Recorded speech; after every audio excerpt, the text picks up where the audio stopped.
Zyrtarët dhe biznesmenët që u vunë përpara ligjit 2 ditë më parë u njohën me masat e sigurisë nga gjykata e posaçme.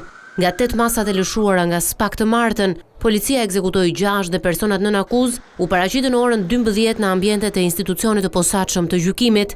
Pas 6 orësh, tokat e zeza vendosën që t'i lënë në fuqi masat. Drejtuesja e Agjencisë Kombëtare të Shoqërisë së Informacionit, Mirlinda Karçanaj, u la në arrest shtëpie së bashku me zëvendësen e saj Havadi Libashi. Ato u paraqitën në gjykatë në ndyshimet se kanë kryer shkelje të barazisë në tendera në bashkëpunim si grup kriminal.